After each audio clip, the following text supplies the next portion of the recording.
attention. Eyes on me. Whoa. Did I mention I like the attention?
Madam Clerk, I'm ready when you are.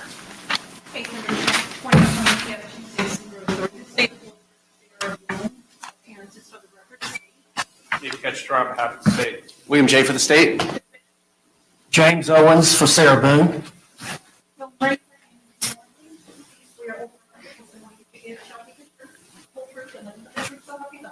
do.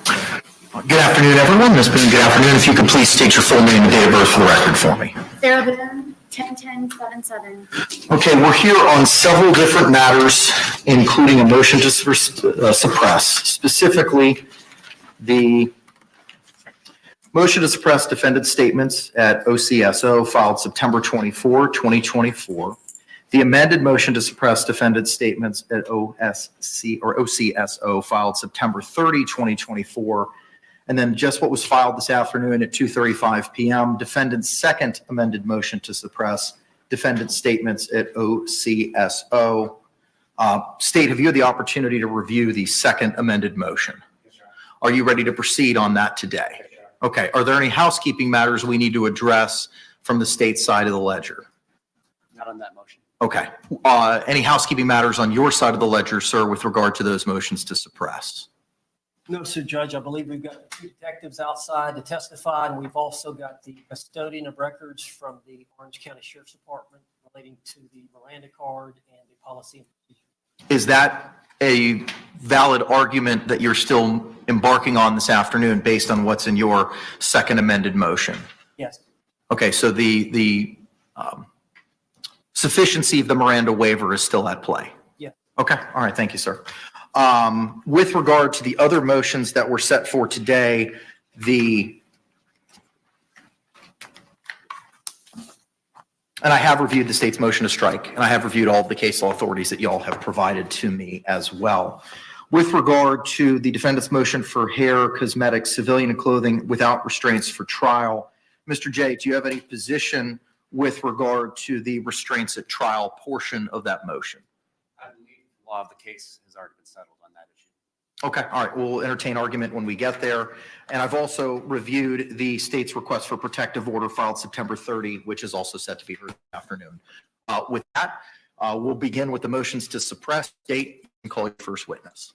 Judge, I'm not objecting to the authenticity of whatever it is he subpoenaed.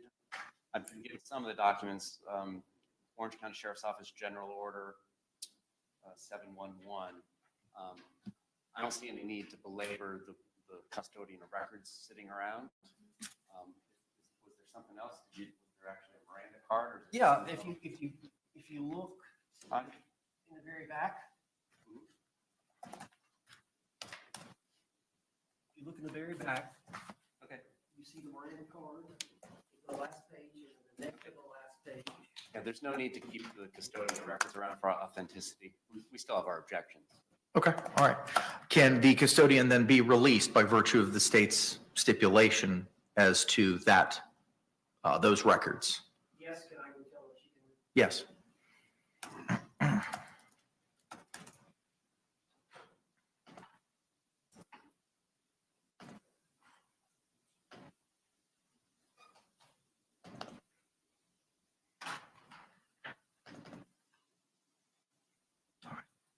I also have reviewed the 2 hour and 6 minute investigation that's pertinent to the motion to suppress. The court has reviewed the entire video. With that, State, you may proceed. State would ask the court or the clerk to mark A for identification as a DVD courtesy copy. It's the body worn camera.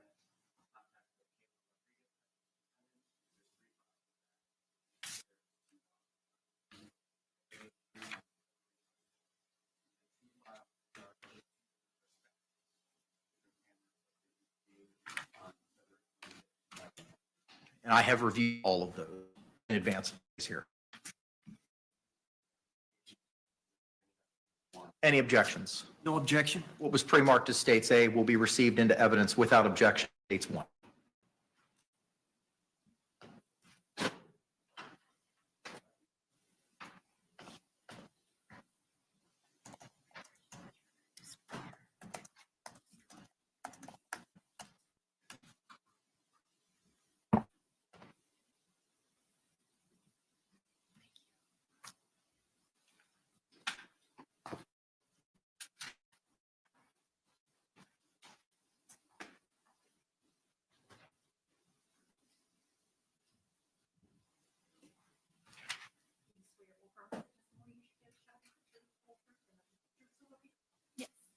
Good afternoon, ma'am. Could you state your full name for the record and spell it for us? Yes, it's Chelsea Castle. CHELSEY. Last name is OEPSELL. Thank you. Counselor, you may in court. Thank you. Where do you work, ma'am? The Orange County Sheriff's Office. And what do you do for Sheriff Mina? I am a homicide detective. How long have you been a homicide detective? Over 6 years. What's your total experience with the Orange County Sheriff's Office in terms of years? I'm going on 12 years. Any prior law enforcement experience prior to joining the Sheriff's Office? And in the homicide unit, how is it that you get notified that you shall be the lead investigator on a case? So for this case specifically, my team was on call that week for homicides. And so the deputy on the scene would notify the call center to notify the on-call homicide. All right, and is it fair to say that you guys have 3 teams of 4? Yes, And each of the third weeks you will be on call? yes, And then through some other random distribution, it's determined who of the 4 will be the lead? correct. And it was your turn to investigate the death of Jorge Torres? Yes, And you were notified of this on February 24th of 2020 in the afternoon? yes. About what time were you notified?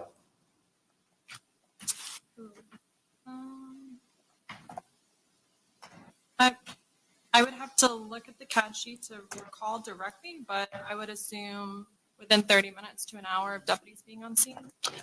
All right, and do you go to the scene first or do you do anything else? For this particular particular incident, I got my partner, Detective Sarah Boone, and we headed out to the scene. All right, and when you got to the scene, what did you do? I met with the deputies there, and they kind of just briefed me on what was going on and what they responded to. Did you do a walkthrough of the scene? I did, yes. And then was a search warrant drafted for the residence Yes. and later executed? Correct. Did you have any contact with somebody identified to you as Sarah Boone on the scene? Yes, Do you see Sarah Boone in courtroom today? I do. Can you point out where she is and what she's wearing? She's over here on my left, and she's wearing blue. May the record reflect she's identified the defendant. Record will still reflect. When did you first have contact with her? If I'm not mistaken, she was outside of the apartment when I got there. So once I spoke with deputies, I then went and introduced myself to her. All right, and did you ask her any questions at this time as you guys are standing outside of the residence? Not like detailed questions about like what happened, because I already was told by deputies what she had told them. So it's more just to like introduce myself and to let her know, we're doing a search warrant and the procedures of how we do things. And when you respond to a scene, do you respond in plain clothes? I do, yeah, like business professional. Like what you're wearing? Yes. And when you made contact with her outside of her residence for this first contact, were you alone or was your partner Scott Lowen with you? I believe Scott was with me. And was he also similarly dressed in business casual? Yes. All right. And so how long was this initial interaction with Ms. Boone? Not long. Maybe a couple minutes to a few minutes. Okay. And this was out on the sidewalk in front of her home? Yes, if I'm not mistaken, she was at a neighbor's. So it was just a couple of minutes that you were there with her? Yeah. Okay. And then what do you do after your first contact with her? So once I did my walkthrough, we decided to go with a search warrant for the scene. So that was written by somebody else. And then once that was executed, we went in there further with CSIs. And then we talked to Brian Boone, which was the ex-husband. And then I believe we then sat Sarah into our unmarked vehicle and had a conversation with her. Was that conversation in the unmarked vehicle recorded? Yes, audio recorded. And can you describe this unmarked vehicle for the court? At the time, I was in a unmarked Pathfinder, so it was like gray in color. Didn't look like it didn't say like law enforcement or police or anything on the exterior.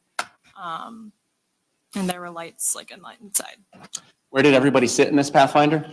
I sat in the driver's seat. Sarah sat in the front passenger seat, and Detective Scott Lowen sat in the back seat. Did you have any conversation with her about the facts of the case or your investigation that wasn't recorded inside the car? No. And that was all recorded and turned over to the state attorney's office? Yes. And you announced the date and time of the start of this interview on that recording, did you not? Correct. I did. Okay. Is it fair to say that it had been about 3 or 4 hours since the initial call out for 911? Yeah, I would say, yeah, because I believe we started interviewing her right before 5 p.m. And is there any particular reason for executing the search warrant and speaking to another witness or witnesses prior to interviewing Ms. Boone? Just based off the situation and what was happening. Okay. Is it in any way unusual to gather evidence before talking to the last person to see a decedent alive? No, of course not. At some point during this day, which was February 24th of 2020, was her cellular phone device collected? It was And when was that? that same day. I mean, when time-wise in relation to talking to her?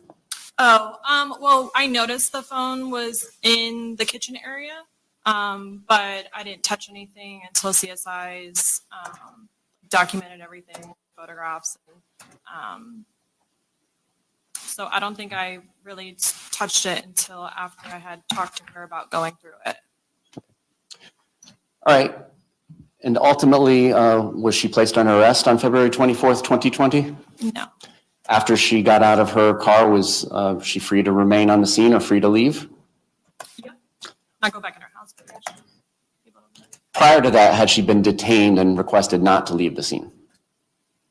Right, one more time? Prior to your interview with her in the car, had she been asked or ordered to stay on the scene? Not by me. Okay. February 25th, was there a second interview conducted with you and Detective Lowen with Ms. Boone? Yes, Prior to this interview, had her phone been extracted by any member of the digital forensics team at the sheriff's office? yes, it had. All right, and had you reviewed some of the evidence on there? Yes, You had requested that Ms. Boone come down to the sheriff's office rather than you returning to the scene. yes. Can you explain that? It's more of a controlled setting for law enforcement. We're able to audio and video record at the sheriff's office, and she had mentioned that she might not be staying at her apartment, and so I didn't want to go to the ex-husband's residence where her potentially child was. So I just felt it was a more controlled setting at the sheriff's office. All right, and when Ms. Boone arrives at the sheriff's office, who goes down to greet her and where? It was not me. But she would have gone in through, we have two entryways. So either on the record side or on the opposite side. And she would have had to go up to the window and request that she was there to meet with me. They would call me. I would tell them yes, sign her in. And then if I'm not mistaken, I believe Scott, Detective Lowen went down and got her. All right, so you're describing two separate entrances that members of the public can come and go through, Yes, as opposed to separate entrances that might be in the back of your building where people are not free to come in and out of without a swipe card. yeah, the public doesn't have access. All right. Now, in relationship to those two entrances, which I assume are on the first floor of the building, is that a safe assumption? Yes, Where are the CID or the investigation division's interview rooms? they are located upstairs. All right. Second. And is she allowed to just walk up to the second floor interview room, or does she have to be with an employee of the sheriff's office? She would have to be with an employee of the sheriff's office. And your testimony is it wasn't you? And I don't believe so, no. Now tell us about these interview rooms. We have 4 interview rooms that are audio and video recorded. Okay. And they have, you said they're video recorded. Was the interview with Ms. Boone video recorded by the sheriff's office equipment? Yes. Was there any conversation about the case or the investigation with her that did not occur inside that room with the recording going? No. Okay. I don't have other questions of this witness. Thank you. Any cross-examination? Yes. Detective, I'm James Owens. I met you outside just a few minutes ago, and you know I represent Sarah Boone. Detective, have you had a chance to review any paperwork related to this case prior to this hearing? I have looked at my investigative report, and I have looked at some policies, but they were from current. All right. Have you had a chance to view Deputy Kayla Rodriguez's body cam video prior to today? I've seen it. I have not seen it recently. Have you had a chance to review and listen to the audio interrogation that was in the unmarked vehicle that you did of Sarah Boone on the day in question? Yes, I have reviewed that. And have you had a chance to review the approximate 2-hour interrogation video at the Orange County Sheriff's Department? Yes. Would it be fair to say that prior to you asking Sarah Boone to enter this unmarked vehicle for this interrogation with Detective Lowen, that you did a preliminary investigation as to whether or not this was potentially a homicide? Yes. And you would have viewed the scene inside the apartment? Yes. And you would have spoken to Deputy Rodriguez about what she knew about the situation? Yes. And you would speak to Deputy Rodriguez about what Sarah Boone had said had happened? Correct. And did you talk to any other people there about the situation prior to speaking with Sarah Boone about the facts in this case? Just Brian Boone. Okay. And was that conversation recorded with Brian Boone? Yes. And would that have been in your squad car? Potentially. I didn't listen to that interview. I don't Okay. know if we interviewed him outside or in my car. Was he Mirandized? No. Okay. So although he was at the scene when y'all showed up, he was not considered a suspect or person of interest? No. At some point, did you determine that Sarah Boone was a suspect or person of interest? At some point, yes. Tell us when that happened. The next day? Okay, so at the time of this event, your initial appearance there at the scene, which I understand you must have stayed 4 or 5 hours? Probably. Okay.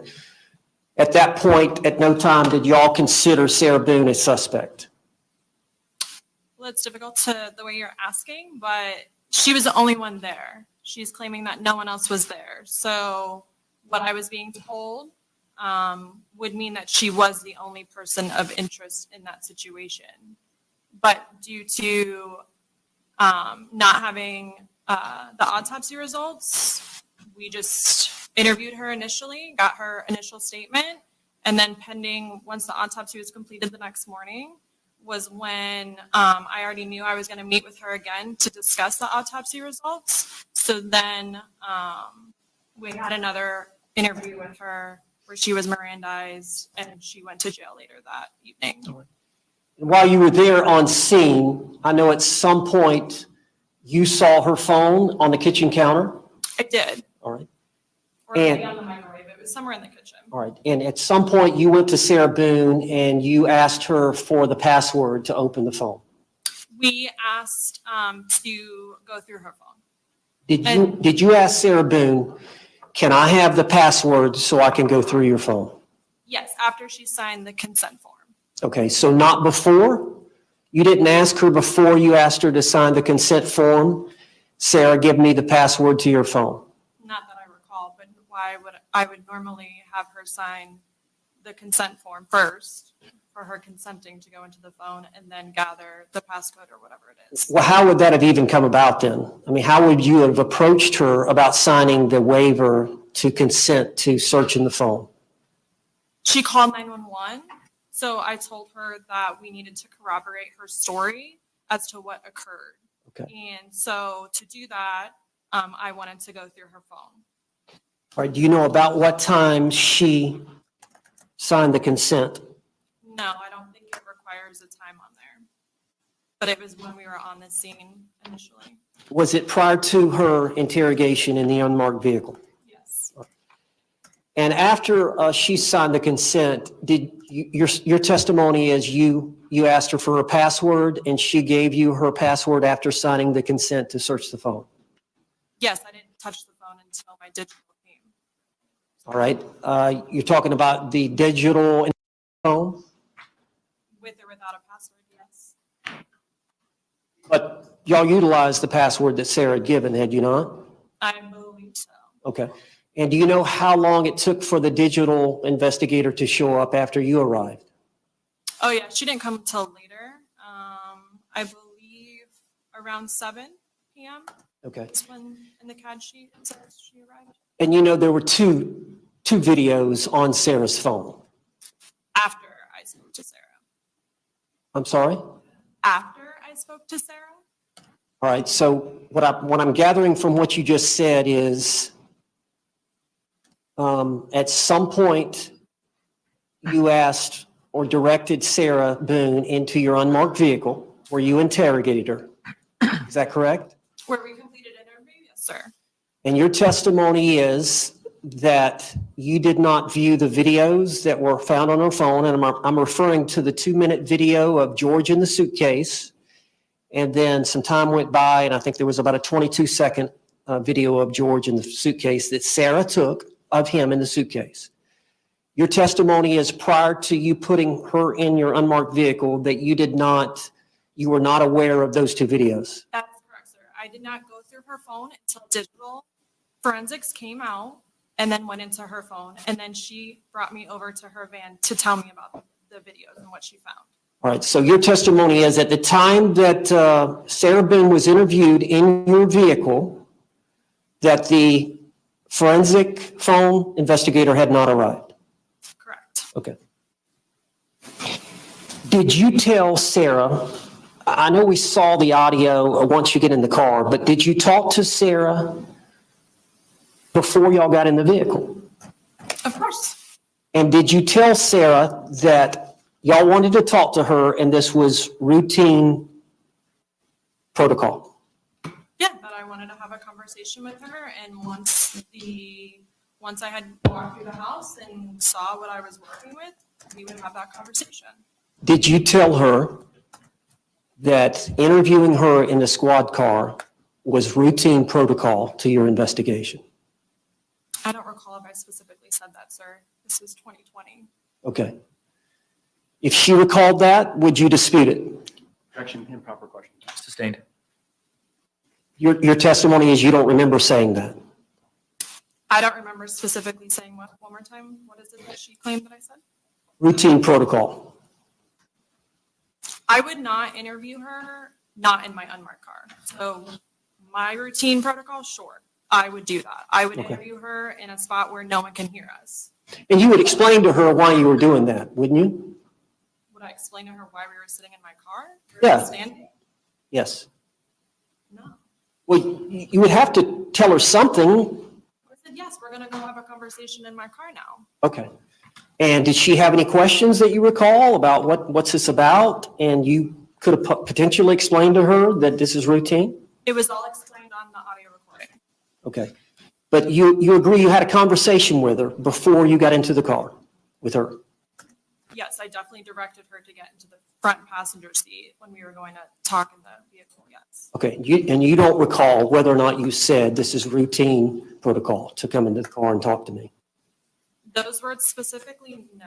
Okay. But I would have talked to her in the vehicle regardless. I would not have talked to her outside of my vehicle. All right. Now, once inside the squad car, you were there with the other detective, Detective Owens. Okay. And you read her the Miranda rights card, correct? Yes, from my card, yes. Do you agree that you didn't ask her the last question, number 9? Objection, relevance.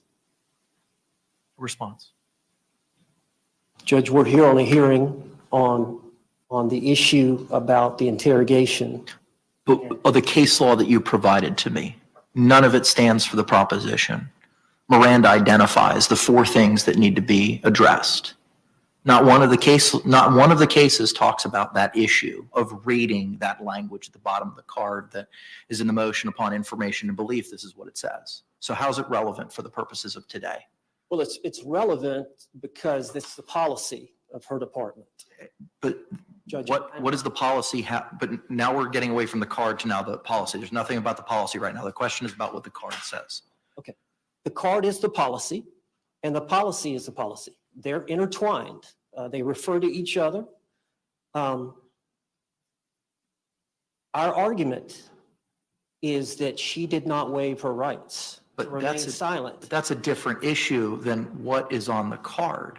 I understand, but it's a coercive question about her not doing that, which was the policy of her sheriff's department. She elected not to do that. She wanted a statement from Sarah Boone at the scene. She wanted a statement from Sarah Boone at the sheriff's department. She elected not to answer a question that the policy says read verbatim from the card. Why did she not want it? Our position is it was an attempt by this detective to coerce Sarah Boone into talking. On February 24th or on February 25th?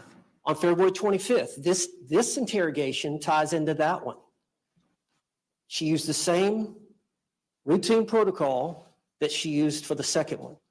The first one, she claims that my client wasn't a suspect, wasn't a person of interest. At the sheriff's department, I'm sure I haven't talked to her about it yet, but I'm sure she's going to say, yes, she was a suspect. Yes, she was a person of interest. Yes, we had probable cause to arrest her prior to her giving a statement. But what she said in terms of routine protocol the day before was what Sarah was relying on when she said routine protocol, when she questioned the detective about routine protocol the very next day in the interrogation room. And for her not to give that question goes to the totality of the circumstances as to whether or not my client, Sarah Boone, actually waived her right to remain silent. If she understood her rights and then she consciously and freely waived her rights. She was not asked that question. She was not asked that question in the car. She was not asked that question. But that totality of the circumstances comes into play for the court to consider, this court or an appellate court to consider as to whether or not that statement should be suppressed. Any other response? Judge, just like it's irrelevant what the sheriff's office policy is compared to what the Florida case law says about our right to not be compelled to give statements under our Constitution in the state of Florida, or the United States and federal case law and the state case law interpreting the United States Constitution, the policy is irrelevant, and the officer's subjective intent is completely irrelevant in a motion to suppress, just like it would be in a traffic stop under Wren versus United States. What matters is objectively what was spoken to the defendant, and I would ask that we honor the local administrative order and call people by their surnames and not their first names. What matters is that the defendant was read what the case law requires. Anything about the policy, anything about the officer's subjective intent is completely outside of all the case law submitted by both the parties. Last bite at the apple. I'm sorry. Last bite at the apple. Last bite at the apple. Any other argument? Judge, we're talking about the totality of the circumstances, whether it was coerced or not. You can take any technique or a non-technique, something that you use or don't use, to establish whether or not it was coerced or not. The fact that she didn't read, do you understand the rights? Do you understand these rights, which is the form, the Miranda warning form? Do you wish to talk to us at any time? That's on the waiver affidavit. On the other form, which is the policies form, it says, do you understand these rights? And then the question number 9, do you wish to talk to us at this time? Objections overruled. Thank you. And you're referring about surname. What do you mean by that? You mean, That means last name. okay, what did I say to this You detective? keep calling the defendant by her first name. All right. Can I say Sarah Boone? Either Miss Boone or Sarah Boone, that's fine. Okay. You may proceed. Have you had a chance to look at the standardized Miranda card issued by the Orange County Sheriff's Office? Yes. Do you agree that you did not read the 9 questions to her in your squad car? All 9 questions is. Correct. No, I did not read all 9 questions. Do you know how many questions you did read to her? 8. Okay. And the question you omitted is question number 9. Is that correct? Yes, it's actually not on my Miranda card, but continue. I'm sorry? It's not on my Miranda card that I'll read from. But you can continue. What do you mean by that? It was the card that you read, it was not on the card? Number 9, no, not on my card. We have multiple Miranda cards at the sheriff's office, but yes, that is the, in reference to the policy, yes, that is the policy. Well, somebody dropped the ball somewhere. Did you fail to get, Proper question. Sustained. did you fail to get the most updated card, or how did that happen, that the 9th question was not on your Miranda rights card? I've had that card since I started being a detective in sex crimes in 2013. Have you become aware, as it relates to filing this motion, I've become more aware, yes, that Okay. there is that card. have you gone and gotten the updated card? Objection, relevance. Sustained.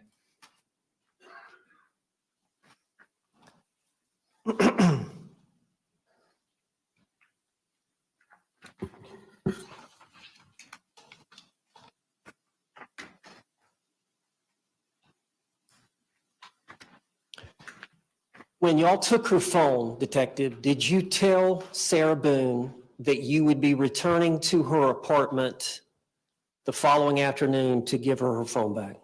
No. You did not tell her that? audio recorded? No, I did not tell her that. We had plans to meet at the sheriff's office. Or tell me what you understood the conversation was as it relates to her getting her phone back. I'm sure she asked when she would be getting her phone back, and I didn't give her a detailed timeline. I said that,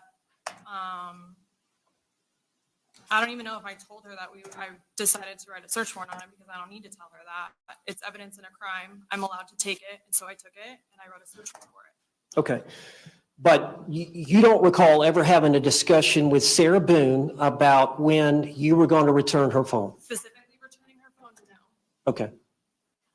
Do you recall her calling from her husband's phone? You don't recall that conversation? She called you later that evening? Do you have documentation of the phone call? I have her testimony. Oh, okay. Well, I don't recall the phone conversation. Excuse me? I do not recall the phone conversation.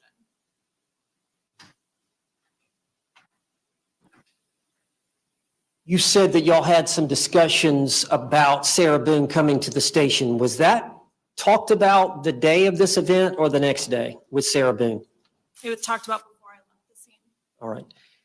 And did you relate to Sarah Boone that she needed to come to the sheriff's department the next day to retrieve her phone? I don't know if I specifically told her about retrieving her phone, but she knew that I was waiting to hear about the autopsy results and that I would probably have more questions. All right, so you believe you told her that night, I need you to come back, maybe or maybe not about the phone, but I may have some more questions for you? Something along those lines. Yeah. Okay. And when was it that you actually saw the two videos from Sarah's phone? Was it that evening after the interrogation in the squad car?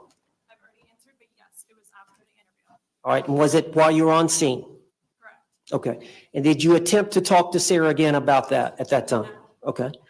And so did you let your detective partner know about the videos on Sarah's phone? Objection, relevance. Overruled. Did you let your partner know about that evidence? Standing next to me. Okay. And did y'all discuss that issue? Objection, relevance, work product. Sustained. At some point, y'all had to, were y'all working together, or were you making all the calls, or were y'all making joint decisions? Objection, relevance, work product. Sustained. Ma'am? There's no pending question at this time, ma'am. At some point, did you form an opinion as to whether you had probable cause to arrest Sarah Boone? Objection, relevance. Overruled. Yes, at some point I did. Did you make that decision by yourself, or was it collectively made by others with the department? Objection, relevance. Sustained. You don't need to answer anything. Detective, at what point did y'all, that next day, I think you had her coming in the afternoon? I believe it was around 3 p.m.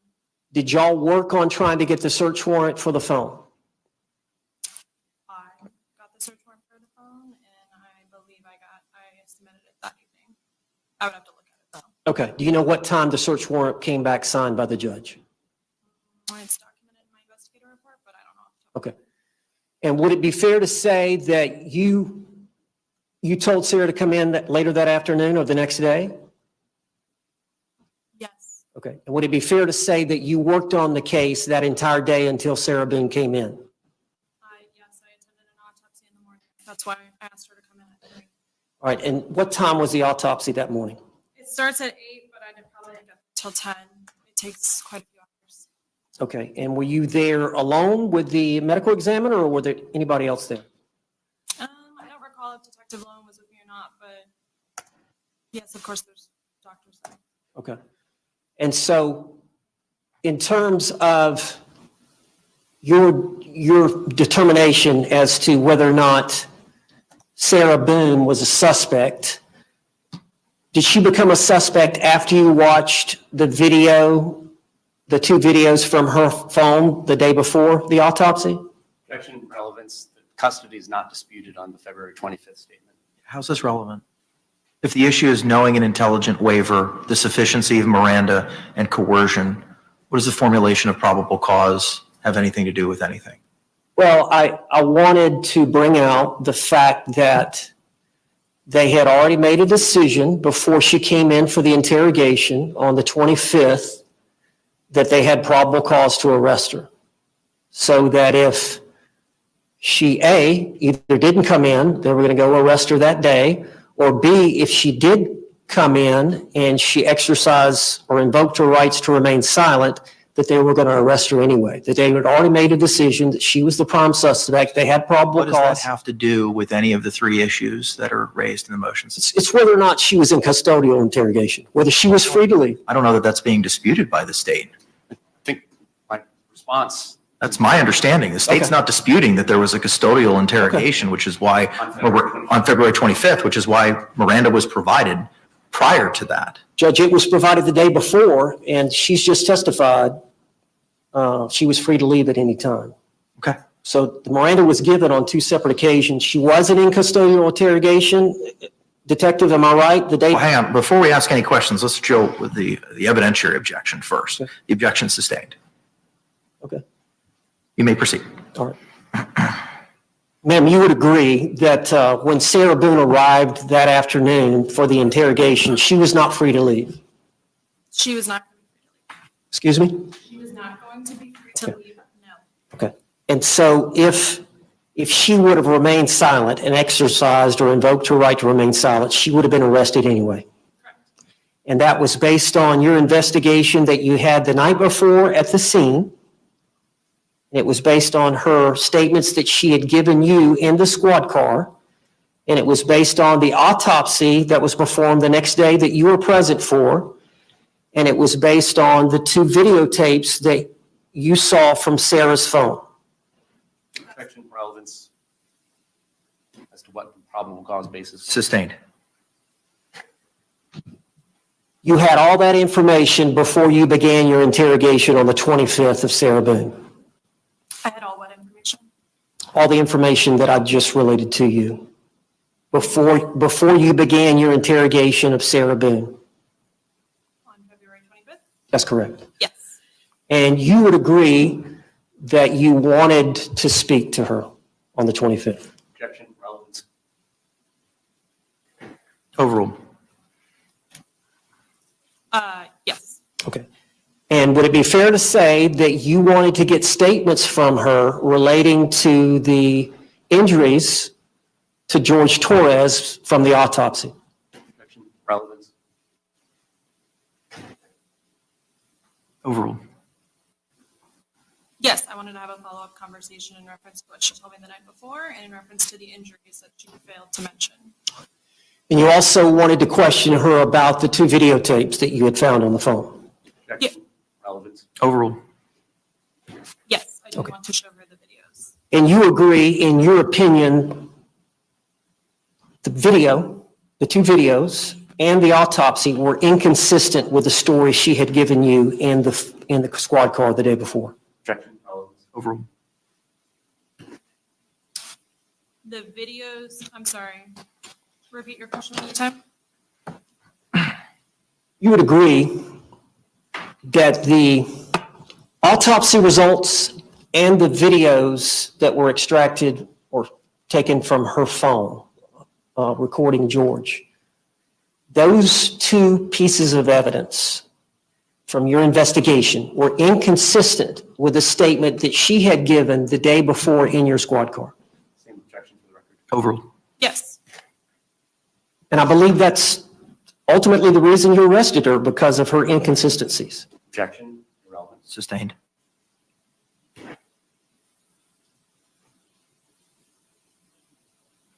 Now, you said you had a chance to review the interrogation video at the Orange County Jail on February 25th of 2020. The Orange County Sheriff's Office. The Orange County Sheriff's Department. And also, I believe the state attorney had it transcribed. Have you had a chance to read the transcript? I have not read the transcription. I watched the video with the audio. Okay. Have you had a chance to look at my motion where the question and answers are typed out, at least the first minute or so? No, I have not looked at your motion. Okay. Do you recall you saying to her, I'm going to have you sit in the green chair? Objection. Best evidence is the recording. He's right. Okay. Objection sustained. Okay. Do you agree, prior to reading Miranda, that you mentioned to her that you had received his autopsy and that you were going to read her rights again, but that we had to talk about that, referring to the autopsy? Objection. Best evidence. Sustained.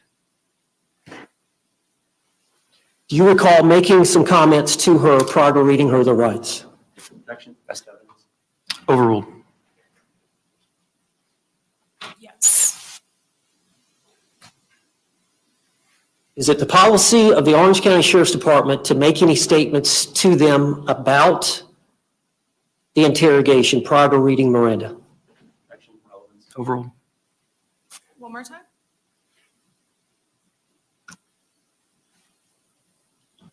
I assume that's not the first time you've read Miranda to a suspect. Objection. Improper question. Sustained.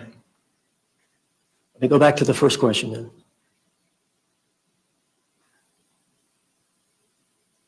Is it the policy of the Sheriff's Department not to ask any preliminary questions prior to reading Miranda rights? Same objection for the record. Overruled is relevance. You would have to show me the policy that you're referring to, but I was not asking her any incriminating questions during that time. I was explaining to her the purpose of the interview. Well, have you ever been, I understand you must have undergone some training on Miranda rights and how to interrogate somebody. Objection. Improper. Sustained. How long have you been with the Sheriff's Department? Since 2013, How long have you been a homicide detective? over 6 years. Okay. Have you ever been trained or told to ask or not to ask any statements or any questions prior to reading Miranda relating to them talking to you? Objection. Relevance. Sustained. Can you tell us if you recall saying anything to her? So come a little closer. Pay attention, eyes on me. Whoa. Pay attention, watch and see. Do you recall again reading her Miranda rights to her on video? Yes. Do you recall again omitting question number 9 on the standardized Miranda rights form for the Orange County Sheriff's Office? Objection. Relevance. Overruled. I did not ask her question number 10. Okay. Do they have a Miranda cards form in the interrogation room? So you would have had that on your person?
You may.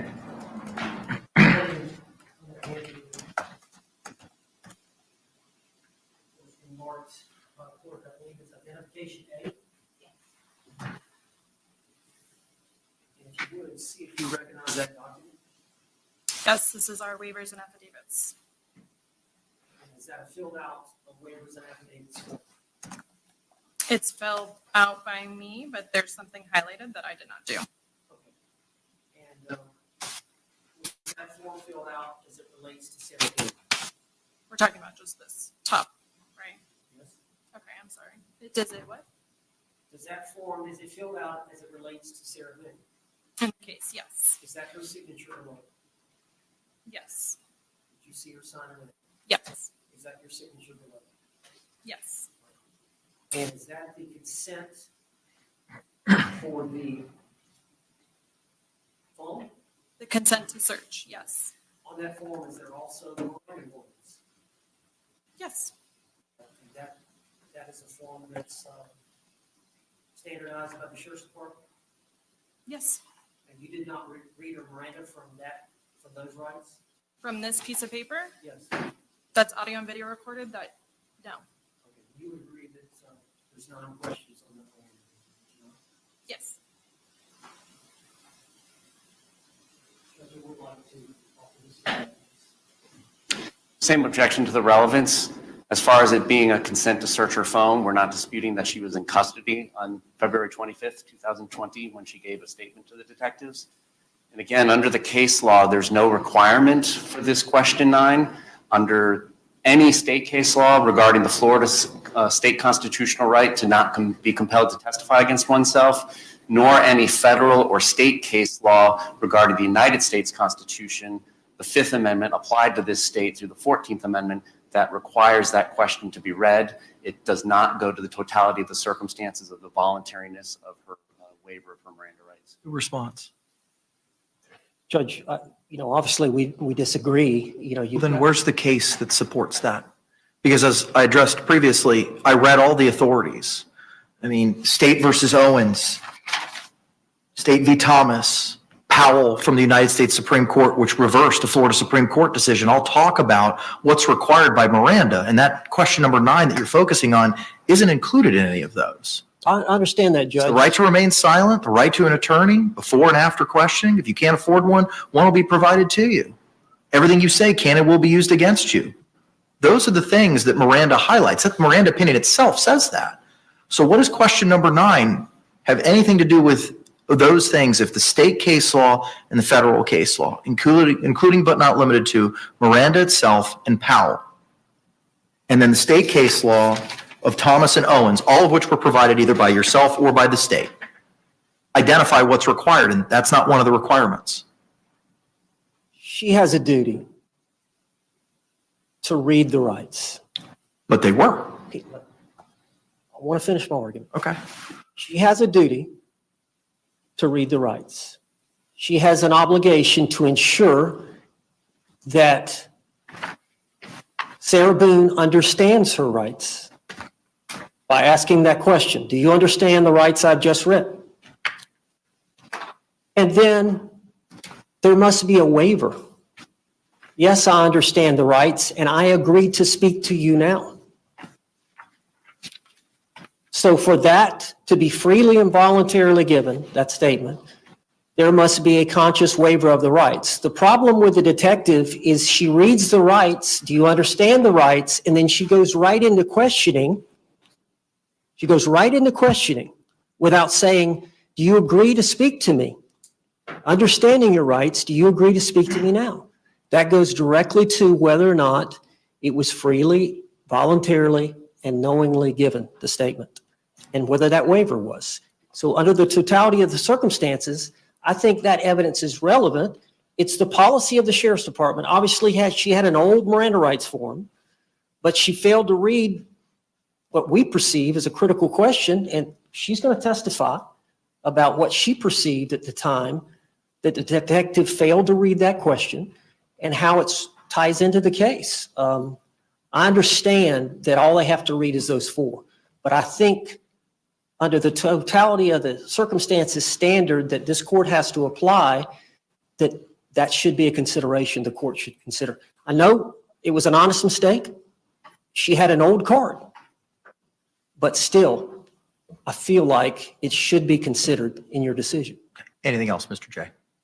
It's essentially the defendant stating that they want to make new case law. I'm going to sustain the objection as relevance by virtue of the decisions in Thomas 351, Southern 3rd 197, and Owens 41, Southern 3rd 352. There's, it's not relevant as to what the questions need to be asked for the purposes of whether a sufficient Miranda waiver was given. Do you agree, Detective, that after you read her those Miranda rights,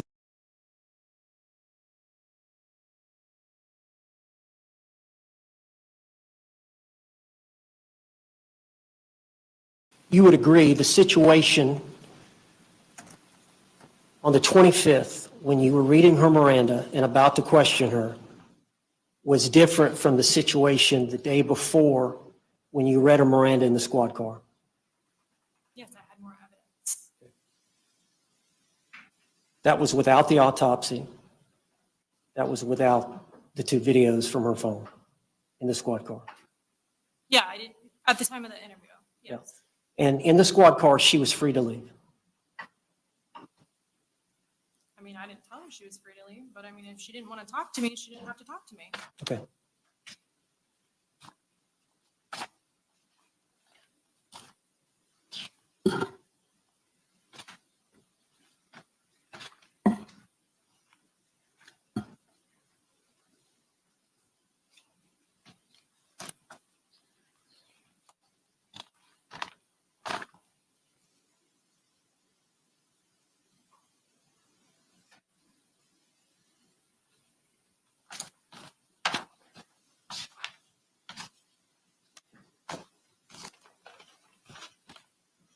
That's all the questions I have at this time.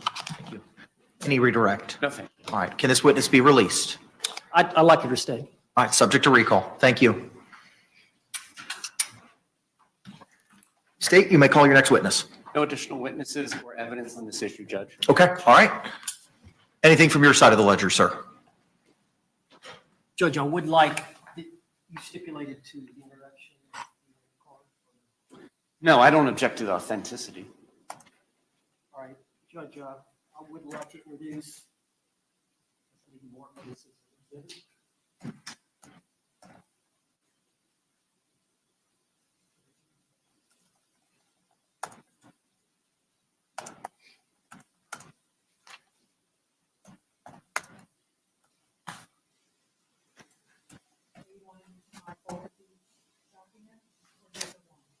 Just that one.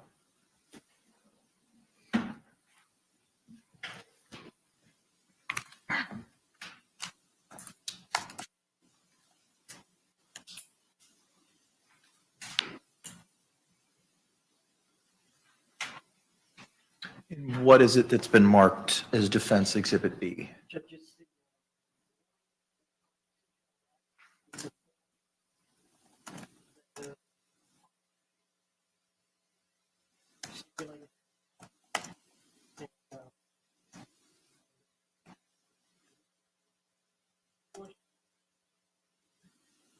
Any objection? Same objection. It's irrelevant. Is it the form as of now, or is it the form as of 2020 when the? Okay. Can I see it for a moment, please? Thank you.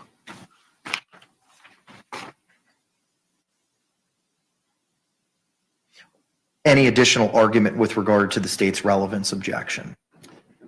Same argument. No, I'm sorry, Mr. J, I wasn't specific enough. Mr. Owens, to you. Any additional argument? same argument. All right, I'm going to sustain the relevancy objection for the same reasons the court articulated previously.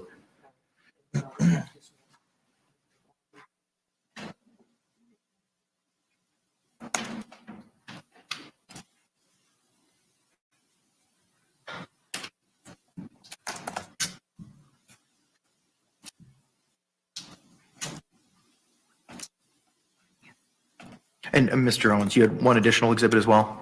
This is a composite exhibit, Judge, it's the policy of the Sheriff's Department.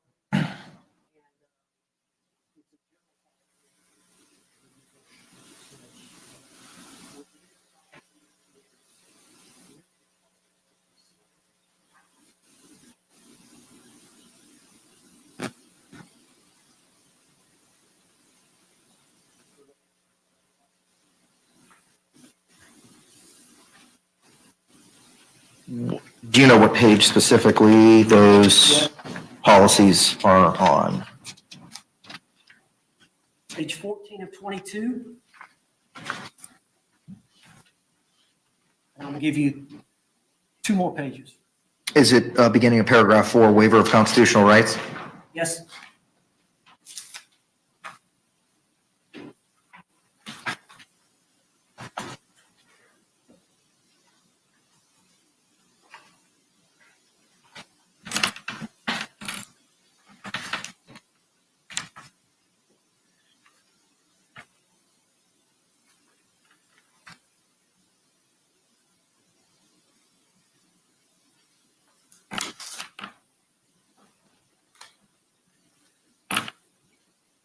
Okay, I've read pages 14 and 15.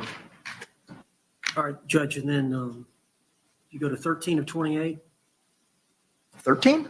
13, well, it's the next, Oh, there's 2 different sets. It's a Split up. composite. My apologies. it's split up. Got it. 13 of 28 at the bottom, P. Mhm. And then it goes on to the next page, 14 of 28. Specifically 2A on 14.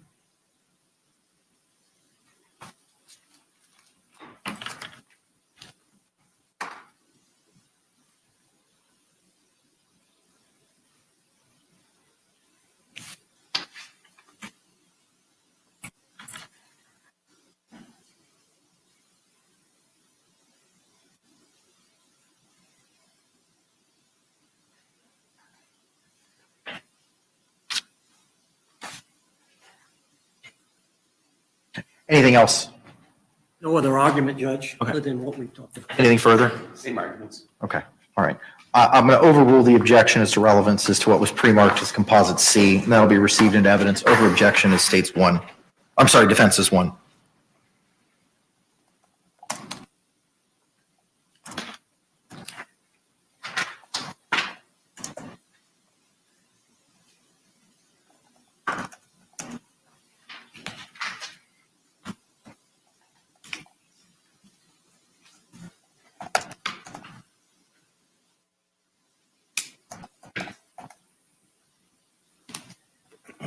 Any further witnesses, evidence, or testimony, sir? Judge, I'd like to call Sarah Boone. Ms. Boone can approach the podium. She was previously sworn at the beginning.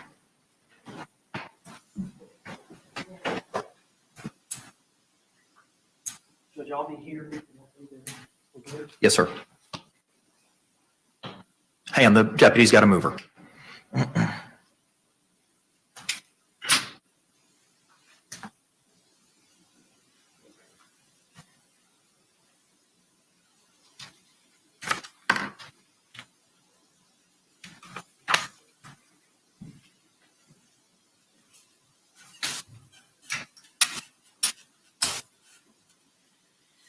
Ma'am, you've already been sworn. Counselor, you may proceed. And would you please state your full name? Sarah Boone. Well, you're going to have to speak up or move the mic. Sarah Boone. Yes.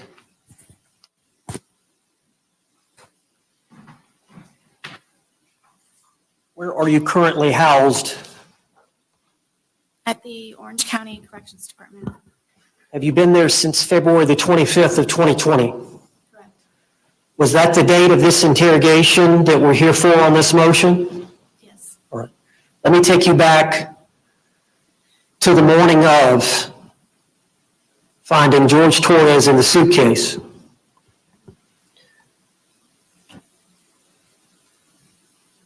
You called 911? Yes.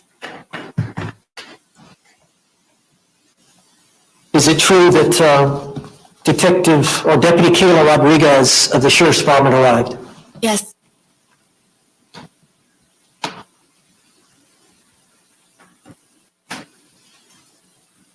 What mental state did you have at that time?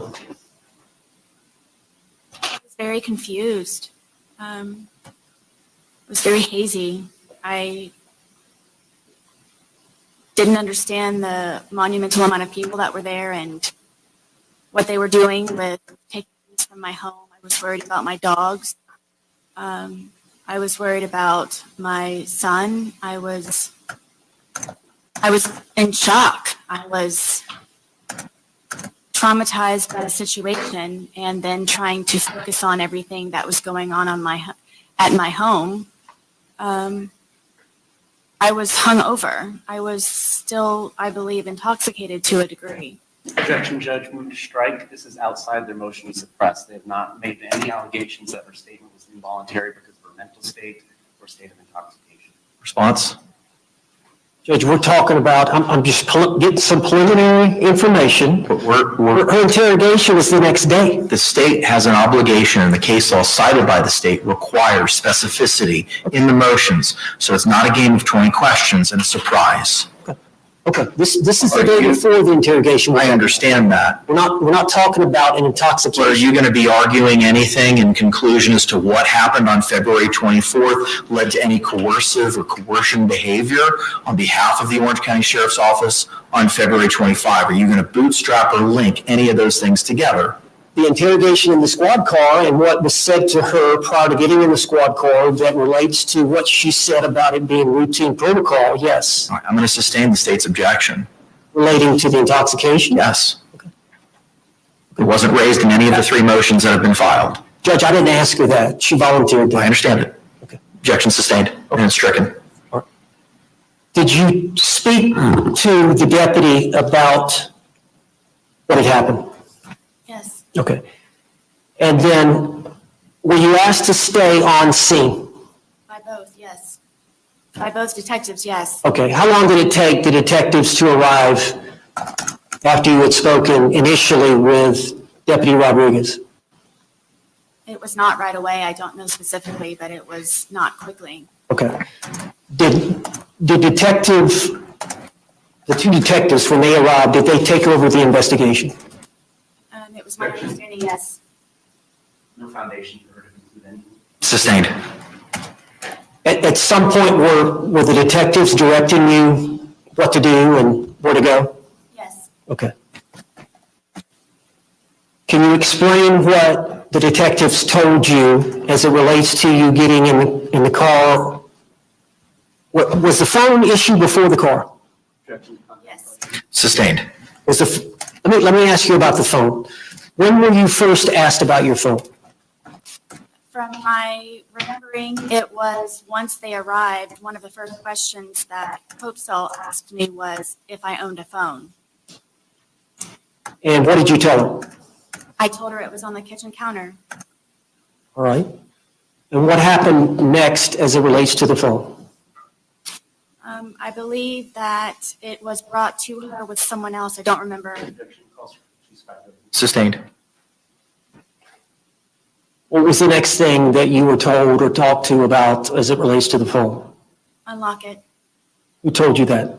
Detective Hopesell. How did you unlock it? She handed it to me and I unlocked it. How do you unlock your phone?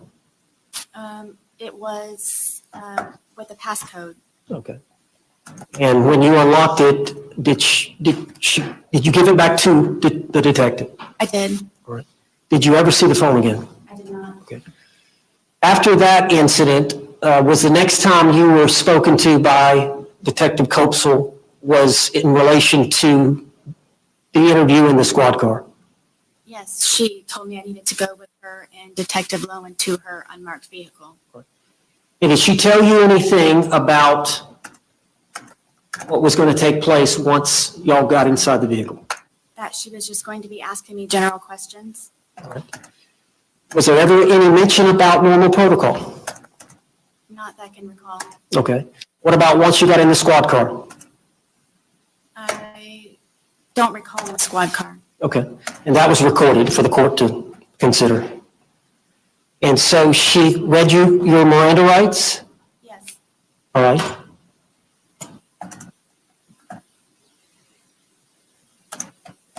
Did you answer the questions? I did. Did they ever indicate to you that you were a suspect? No. Did they ever indicate to you that you were a person of interest? No. Did they ever refer to the videos that you recorded on your phone from the night before? No. Were you ever questioned about those videos at the scene? I was not. All right, after they finished interviewing you in the unmarked vehicle, were you allowed to get out? Yes, Were you allowed to leave the scene at that point? I was instructed by both to not. Okay. And how long did you stay on the scene? The entire time, How long was that? How long did it take before the investigation was completed? 10 hours or more. Okay. At some point, did they all leave? Yes, And at some point, did they tell you they were finished with the work there at the scene? yes. Okay. What did you do?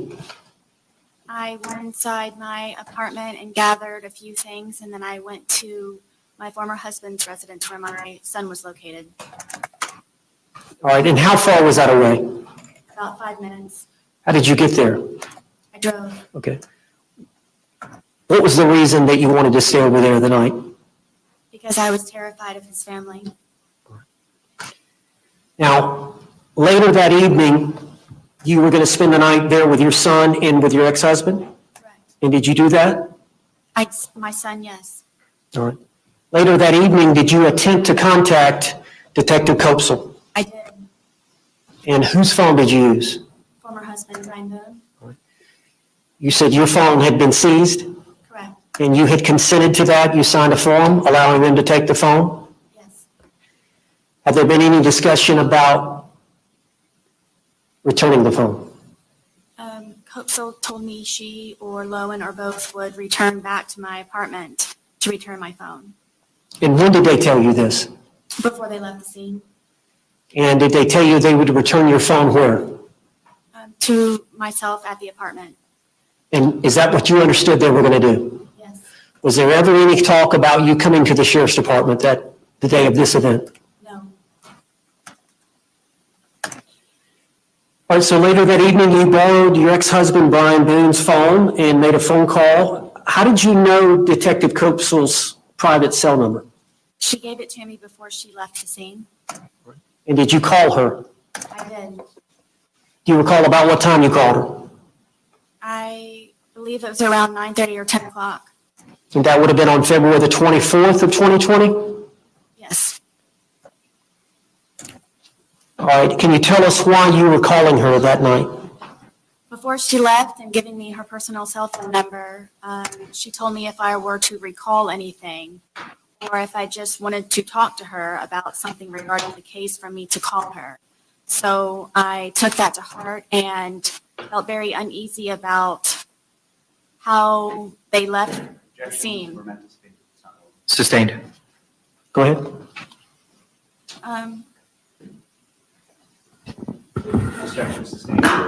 There's no pending question at this time. Okay, you were concerned about the case and you wanted to call her? Yes. And did you talk to her? Yes. What did you say to her? I told her in all honesty that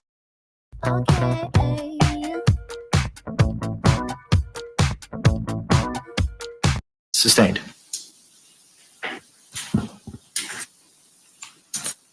Did you have a conversation about your phone? yes. I asked her. Objection answered. Overruled. You may answer the question, ma'am. But did you call for a yes or no? She said yes, and now I don't know like what's pending and how to object. Did y'all have a discussion about your phone? Yes. Can you elaborate on that discussion? She told me that I needed to come down to the sheriff's department because she was pregnant and asked me if I remembered about when I was being pregnant. And it would just be a lot easier for her if I were to arrive at the sheriff's department to pick up my phone. Was there any discussion about you being interrogated at the sheriff's department? No. Was your understanding the sole purpose of you going to the sheriff's department the next day was to pick up your phone? Yes. And the sole reason for the change in plans from them bringing the phone to you was because Detective Copesel was pregnant and not feeling well? Correct. So the next afternoon, did you drive to the sheriff's department? I did. Tell us, when you parked your car, where you went, what happened? I parked my car and left everything as regular in my car and walked through the front door and went to the window asking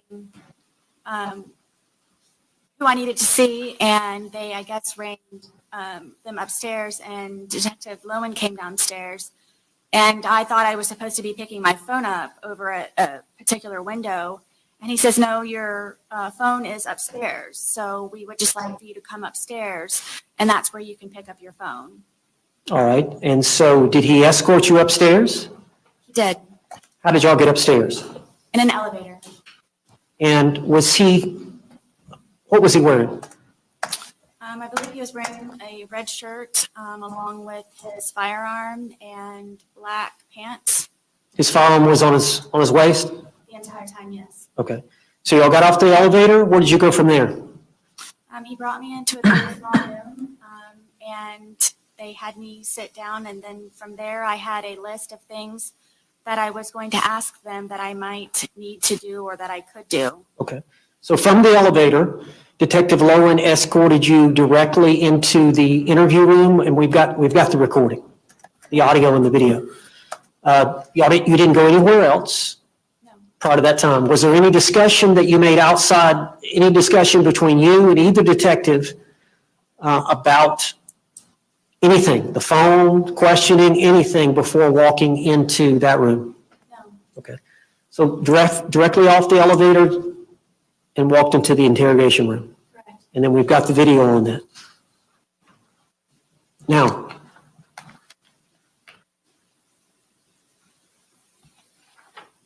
you and I have watched the video, Yes, correct? And you've seen the motion where I've referred to the questioning, where she asked you to sit down. yes, You recall that happening. yes, Did that refresh your memory watching the video? yes,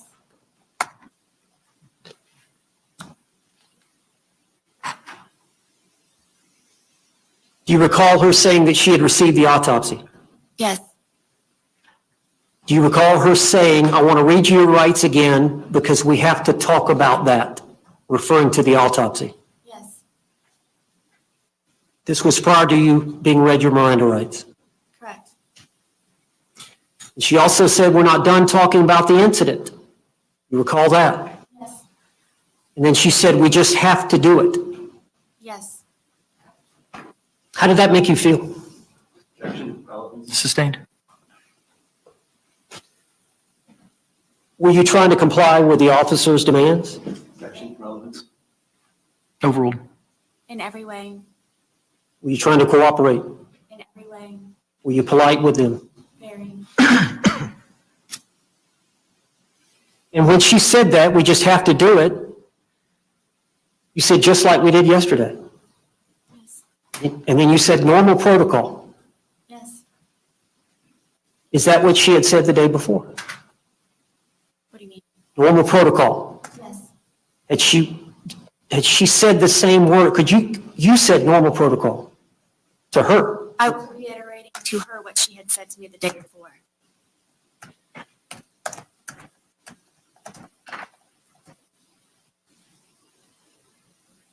So she read the Miranda rights to you, Except number 9.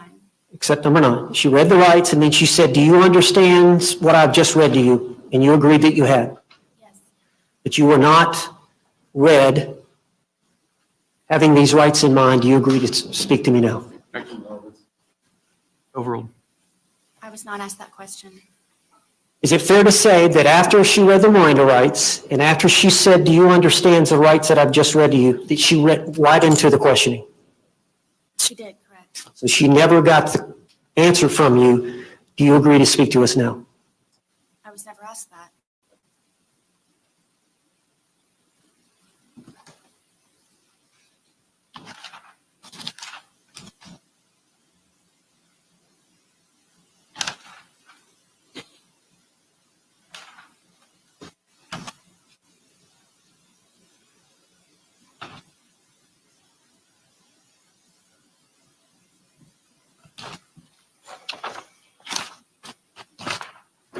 The way that she acted, the things that she said,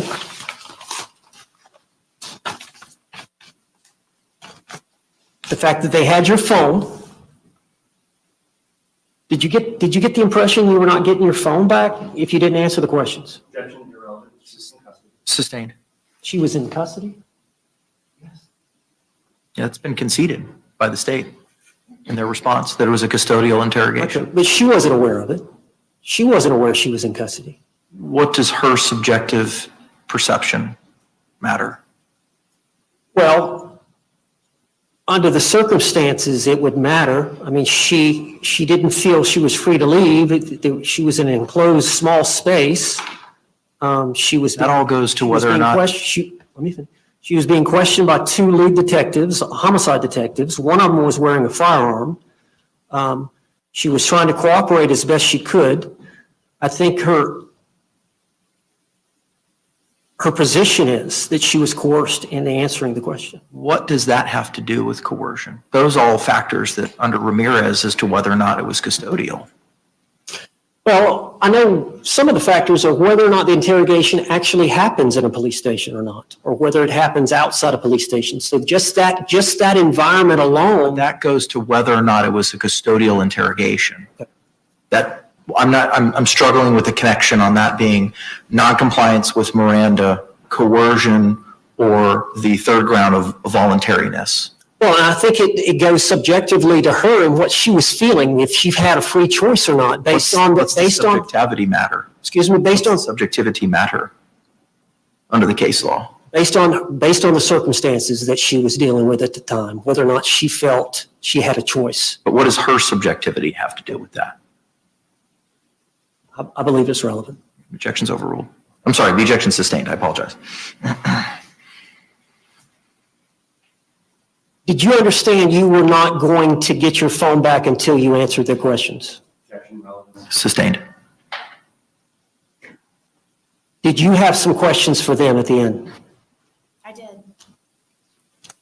Did you feel like you had a choice in answering their questions? Objection, relevant.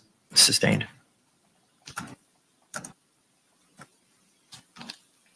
Ma'am, that day, you came to the sheriff's department to get your phone? Yes, Did you know that you were going to be placed in custody? I did not. Did you know that you were going to be arrested? I did not. Did you know that you were going to be questioned?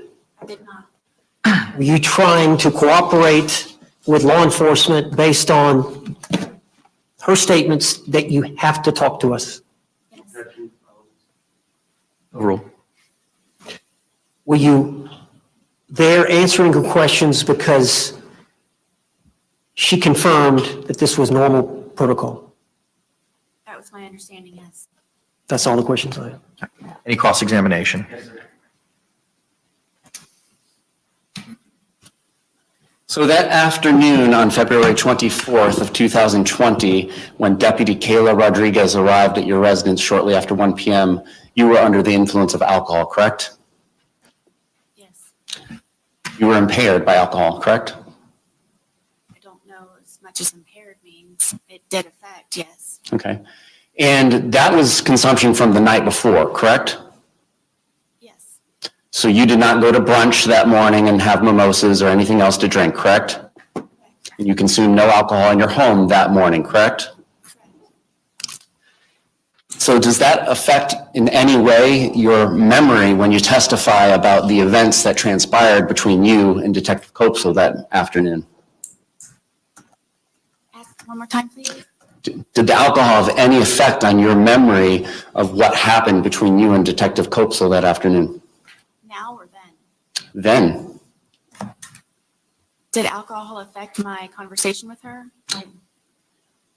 There's a jury instruction that says a witness's memory and perception is pertinent. And I'm asking you, did the alcohol that you were under the influence of affect your memory or perception of the events that you've testified to today that you said happened on that afternoon of February 24th, 2020? So did they affect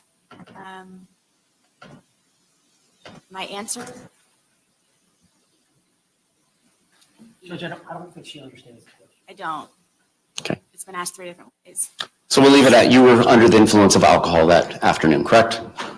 Judge, I think she said she doesn't know what, she said that she had alcohol under the influence or impaired. The objection is, the court does not entertain speaking objections. The legal grounds need to be provided.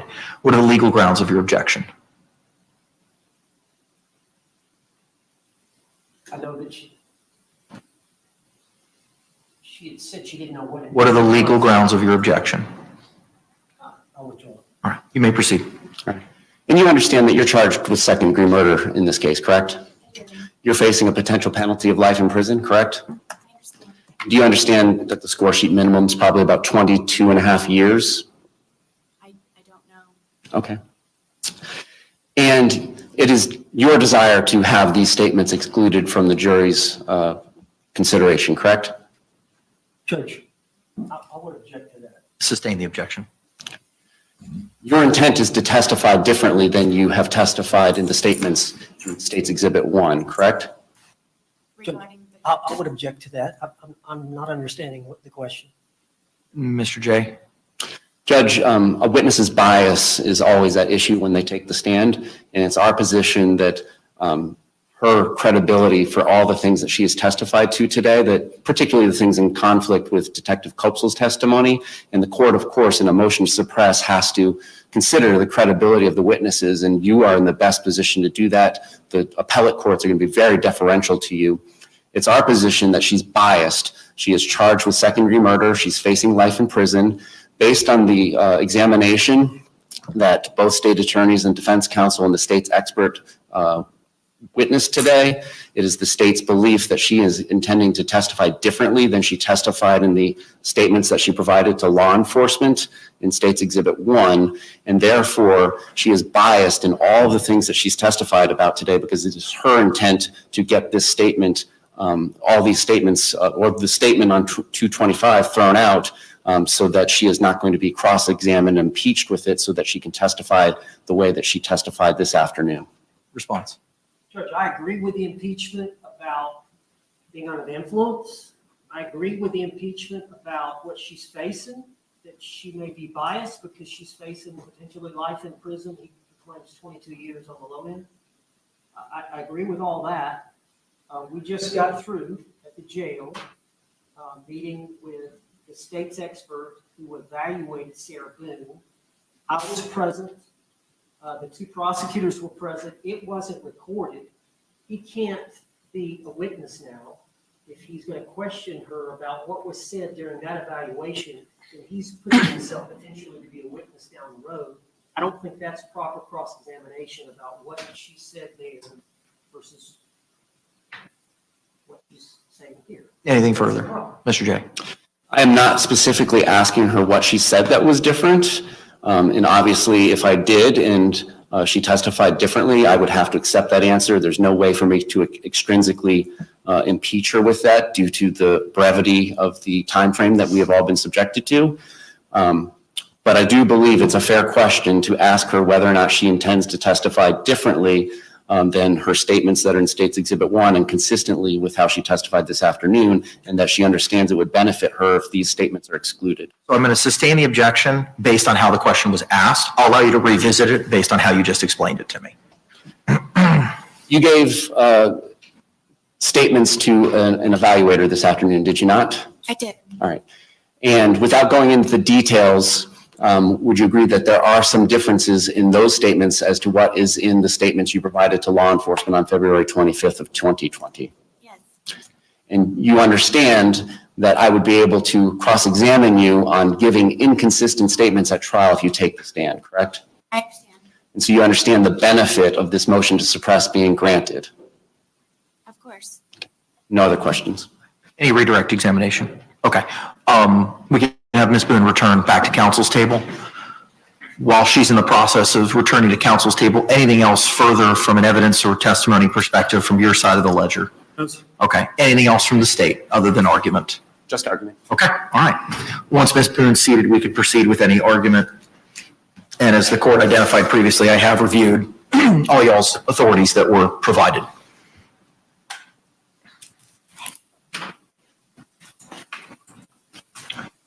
Mr. Owens, it's your motion, sir. You may proceed.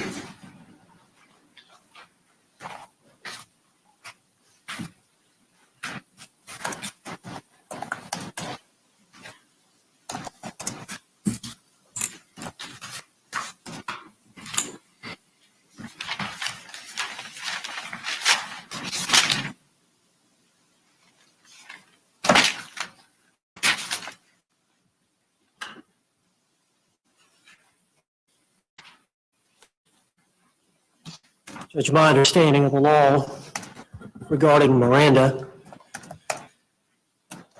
first issue is, was the defendant in custody, was the suspect in custody? Was it a custodial interrogation? We have agreed or stipulated to that fact. We're referring to the 2-hour interrogation at the Orange County Sheriff's Department. Specifically, we're referring to about the first minute or two of that video. And I think under the totality of the circumstances, the court has to determine whether freely and voluntarily and knowingly given under the circumstances.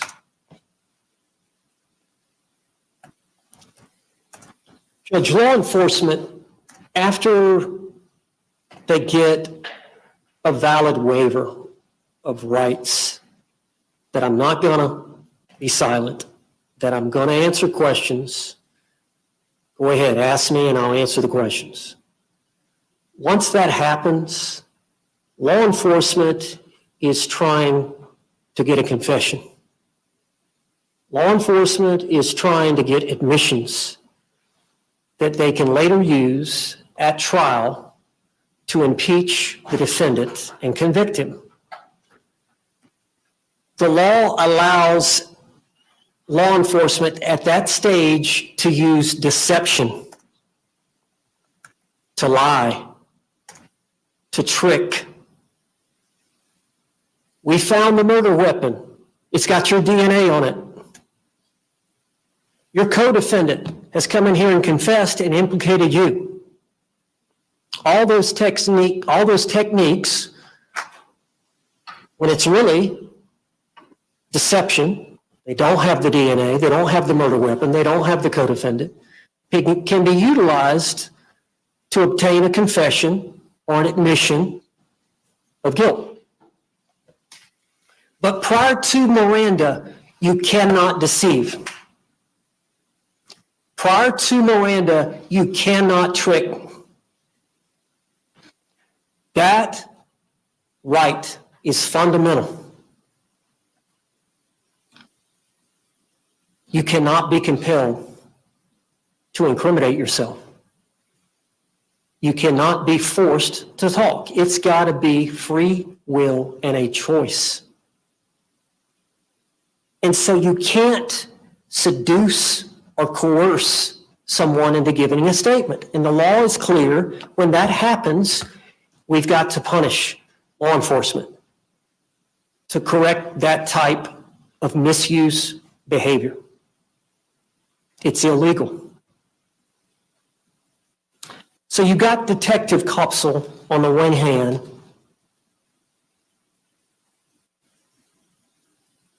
I got to read your rights. And you have a right to remain silent. But within a minute before, the detective is telling Sarah Boone, we have to do this. We have to talk to you. Now,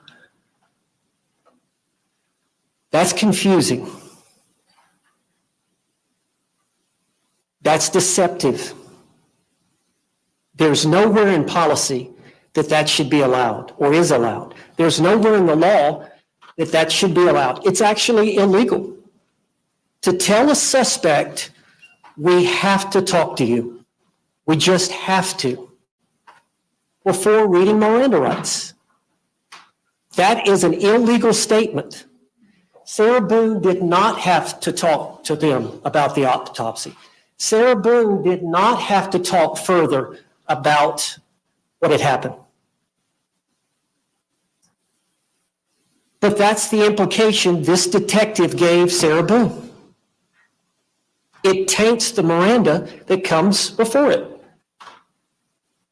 Here's a law enforcement officer. I'm trying to cooperate. We've got to talk to you, but you have a right to remain silent. But the statement of we have to read you the rights was made before we have to talk to you.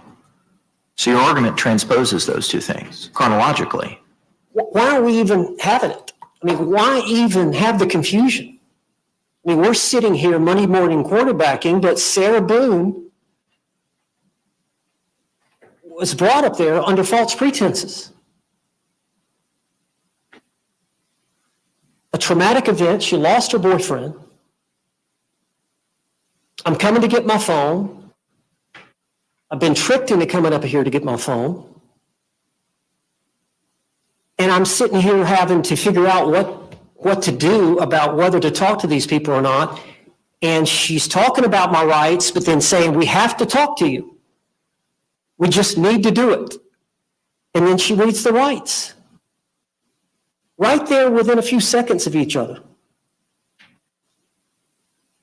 That's improper, it's illegal, it's coercive.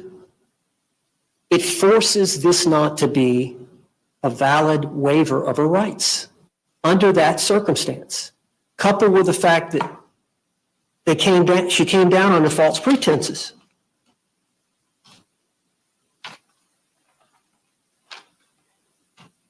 Coupled with the fact she doesn't have the ninth question.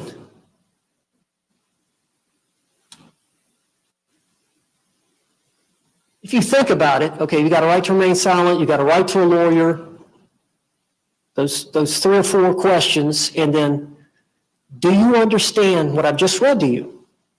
I'm paraphrasing. But then Detective Kopsel goes right into questioning. Once Sarah says, yes, I understand, it's an acquiesce to authority. Okay, let me start asking her questions. The critical question is, having these rights in mind, do you agree to speak with us? That is the time of free choice. That is the time of decision for Sarah, to be given that opportunity. But the way I understand, Detective, she'd already said we had probable cause. We'd already made our mind up that we were going to arrest her. If she didn't come, they were going to go get her. If she came and said, I want to invoke my rights, she was going to be arrested. They wanted to get some type of admission, confession, statement that they could later use, which they're trying to do now. But under the circumstances, the totality of the circumstances about how she was induced to come down there, about telling them that she had to talk, Judge, it was coercive. We would ask that you suppress the evidence. Any response? Judge, the United States Supreme Court has said that confessions are good. They are good for society. It is good when guilty people are convicted. We stand by all the case law that we've cited, and you have reviewed the evidence from start to finish. Under the totality of the circumstances of that 2-hour and 6-minute statement that she gave to law enforcement, she knowingly and intelligently and voluntarily waived her Miranda rights. And under the case law, it was done perfectly fine. There is no requirement that that question number 9 get read. And as far as any credibility issues that are pertinent to the court's analysis, which the state would submit there is not, because we are conceding there was custody on February 25th, they are allowed to use subterfuge and deception to get somebody to come to the police station under the case law and authority cited. But if there is anything that is dependent upon the credibility of either the defendant's testimony or Detective Kopsel's testimony, the state would argue for the reasons of her being impaired by her own admission on the afternoon of February 24th, still from the night before, that her credibility is less than Detective Kopsel's. And of course, she has a bias and interest in the outcome of the case, whereas Detective Kopsel has no motivation to not tell the truth about whether she used deception to bring the defendant down to the police station, because that's perfectly acceptable. So we're asking you for the reasons that we stated in our multiple responses to their multiple amended motions to deny their motion to suppress. Thank you. Any further argument, Mr. Owens?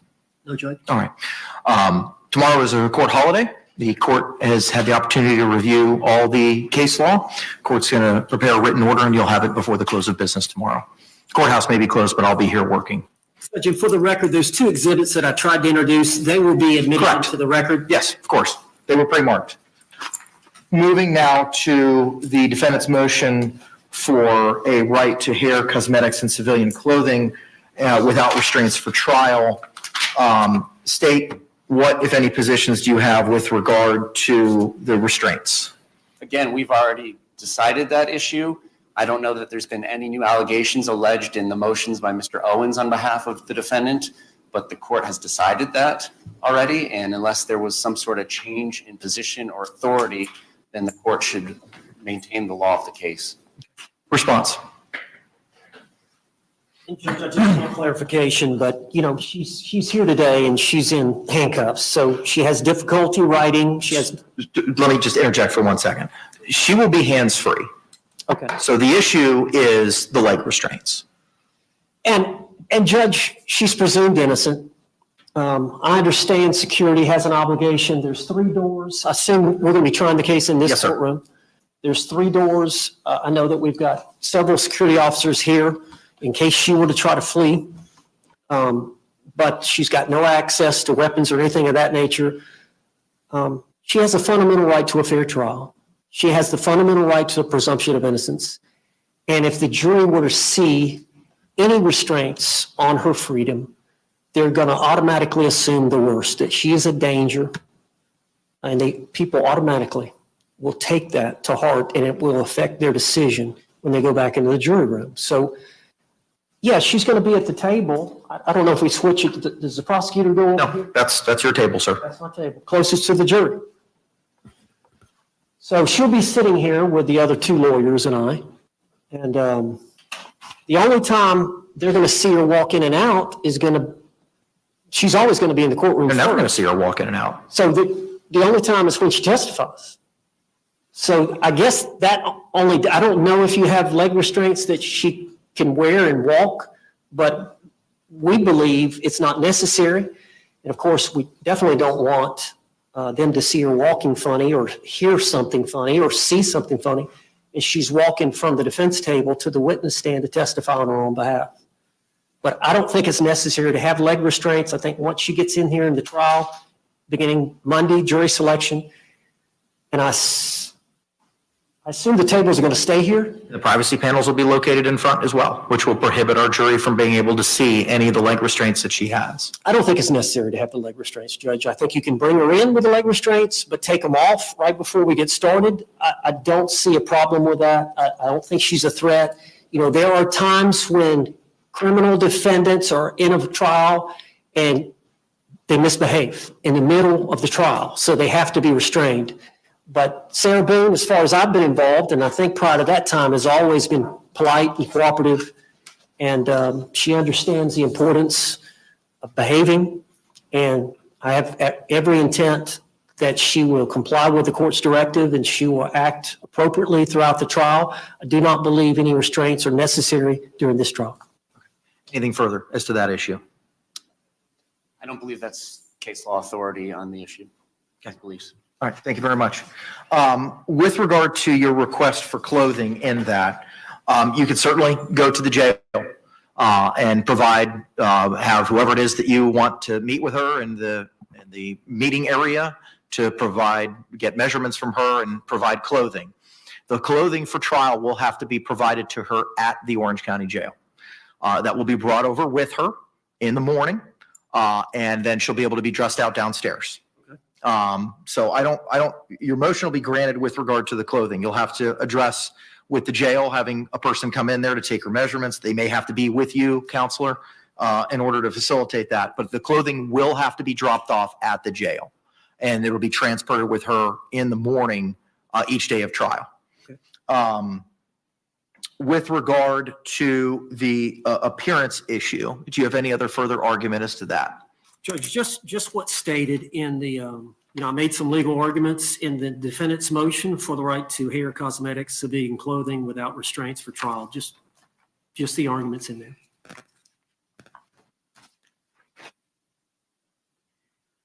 And the Estelle case that you cited spoke to being dressed out in a prison garb. Doesn't really address a prison guard in shackles. It doesn't address any beautification or anything along those lines. I just think it's just part of a fair trial. The other problem is it's contraband. That stuff's not even purchasable at the commissary at the jail, any makeup or anything along those lines. Well, I'm going to have the 2 paralegals here I say the paralegals. One's a lawyer now, and the other is a consultant, but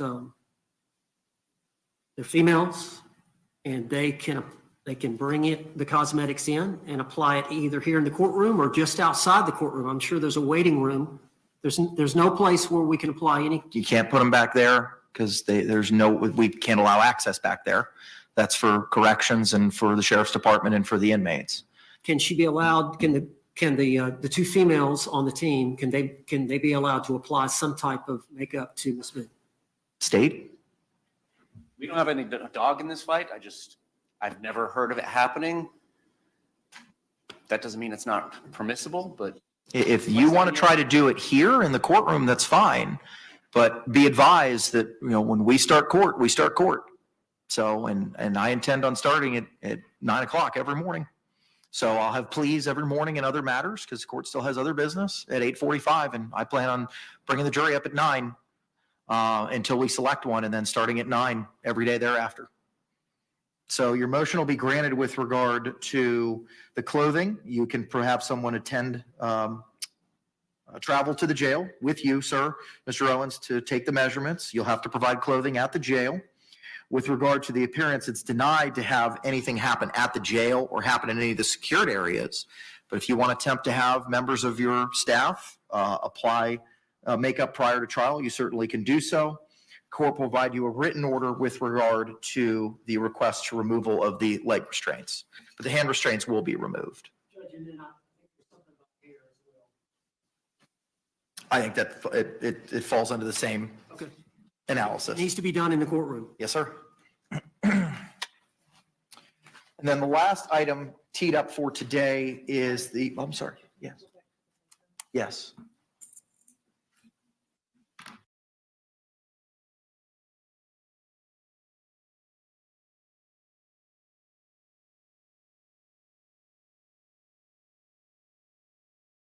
So corrections in the Orange County Sheriff's Office have just advised me that the concern is if makeup is affixed and then she's taken back downstairs and then taken back to the Orange County Jail, they don't know if it's contraband, they don't know what's placed on her person.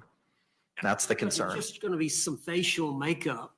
I understand, but I don't see. DOC and Sheriff's Office are telling me they can't do it because of the concerns that were just outlined after she's returned to the Orange County Jail facility. Okay. Okay. All right. You'll get an order with regard to the restraints no later than tomorrow. Moving now to the state's request for protective order. I've reviewed that. I need to understand what you're looking at, Mr. Owens, with regard to these custodians and supervisors at the state attorney's office.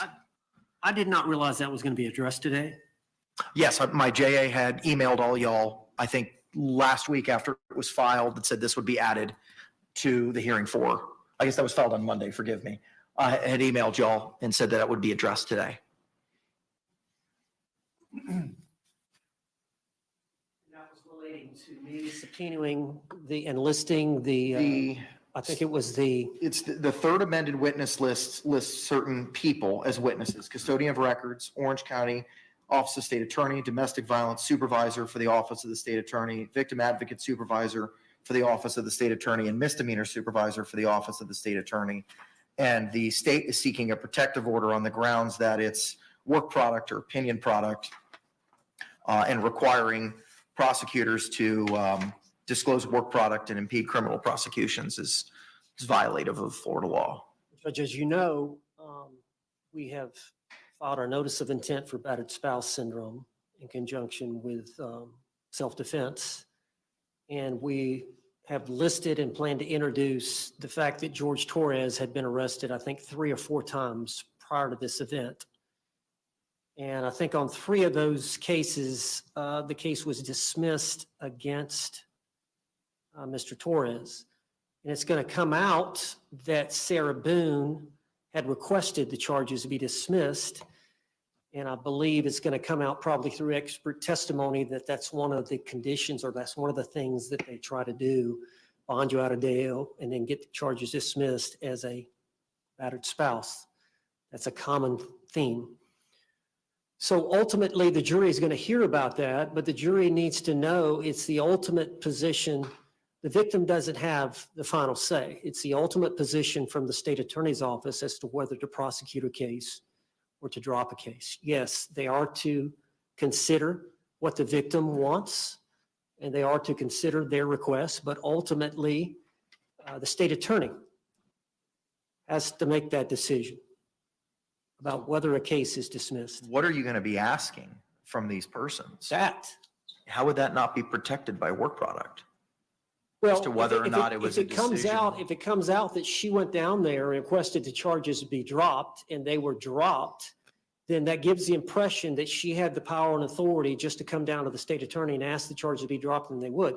When in fact, the ultimate call is the state attorney's office. They don't have to drop cases, even if a victim claims they do. So just that decision by the state attorney to drop it was their decision. They considered the victims, but it was their decision to drop it and their power and authority to do so, not the victim's authority. Okay. Response? Judge, that's opinion work product. That is absolutely protected. I don't understand why he believes that arrests and dismissals are relevant. What is relevant in a self-defense case is if the defendant is aware of specific instances of violence that the victim has committed, or reputation evidence that can come in from anybody, and it does not matter whether the defendant's aware of it. The notion that this sort of evidence would be admissible, much less through the vessel of sworn prosecutors, and they have now gone ahead and named people who aren't even involved with the cases.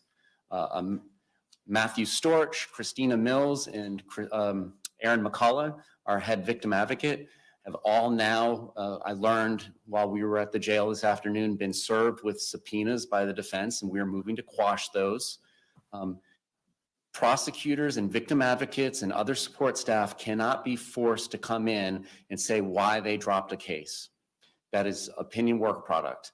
And if they want to get public records about these cases and try to get them moved into evidence, then they have to do public records requests or compel discovery from the state attorney's office, which I believe we all have. I mean, the state has just been dropped with her medical records that Investigator Lane got in 2021, even though they keep on saying in their amended discovery exhibits that they don't even have this evidence. We got dropped last Friday, the Aspire records and the Advent Health records that have documentation that Billy Lane picked them up in 2021. So the defendants had these things that are getting dropped on the state for years, and we're just getting dropped on us this Friday. And now we are having to combat subpoenas and requests for documents. It is opinion work product. The people that they have listed didn't handle those cases or make those decisions, but that is the ultimate protection, is why we drop these cases. And it's up to the defendant if she wants to come in and say, yeah, I asked to get these cases dropped. I mean, that evidence is coming in anyways through her phone extraction. She is immediately working to bail the victim out. She's immediately working on dropping charges. In fact, there's a video of her coaching the victim on how to drop charges against her on her phone. So all that evidence is going to come in, but it cannot be coming in through opinion work product of the assistant state attorneys and our support staff. Any further argument? I didn't make the argument. I did not make the argument that the state attorney was going to be called to ask why they dropped it, as he just referred to, where they had to explain why the case was dismissed. No, the reason for that is just to explain that they have the ultimate power to dismiss, not the victim in a case. Not why we chose to drop 3 cases against Jorge Torres, but they have the ultimate authority. The victim does not control the case, the state attorney does. You have a written order on the motion, protective order for tomorrow, by tomorrow as well. Anything else, state, we need to address? It appears, and again, been conducting motions all afternoon, It appears that we are set to allow the defense to depose our battered spouse syndrome expert at 10 a.m. tomorrow. Yeah. And that will be done virtually. With regard to the deposition of Dr. Brannon, the deadline is tomorrow. That's set at 3 p.m. Okay, that's still set at 3 p.m. Yes, there will likely be a pending motion to strike if his testimony is duplicative with Dr. Harper's. My understanding from the defense is he's just going to explain what battered spouse syndrome is. It's unclear why or how that would be different than Dr. Harper explaining that. Is that taking place here or is that taking place in South Florida? Virtually? Unfortunately, due to time constraints, I cannot be everywhere at all times. All right. Judge, and then on Dr. Brannon's deposition, yes, it's set for 3. I'm just learning now that the expert is going to be available at 10, y'all's expert by Zoom. And we did talk about that at the jail, trying to schedule something for tomorrow. So she just evaluated Sarah Boone from noon to 2, and then I'm going to take her deposition at 10 tomorrow morning by Zoom. And then we're taking Dr. Brannon's deposition. If they file some type of motion about that, then of course I'm going to respond. We're going to need to have a hearing on that. Go ahead, I'm sorry. Those 2 things are the only 2 things that I believe we have left prior to jury selection on Monday. Okay. If any motions are filed by anyone moving forward, please favor a copy to my judicial assistant upon filing.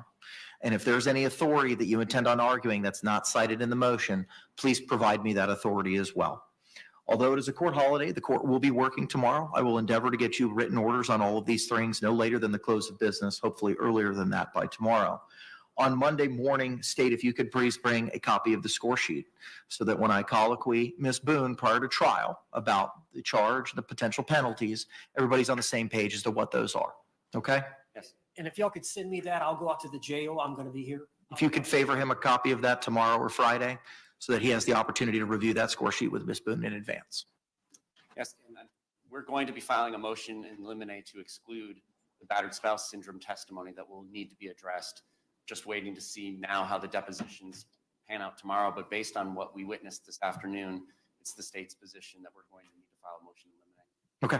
All right. Appreciate it. All right. Thank you all very much. We'll address scheduling of any motions on Monday. And it may be a circumstance where, as the court had identified earlier, that we're just going to be looking at cause issues and what people may know about this case. That'll be happening before we turn it over to you all. Which would include, Mr. Owens, your opportunity to voir dire on any defenses that may be being raised in this case. So it may be, we may get a panel and then ask them to come back later in the week so that we can have those motions after we get that panel of 50, once we deal with all the cause challenges. Okay? All right. Thank you all very much. We'll see you Monday morning at 9 a.m. Court's in recess. Thank you.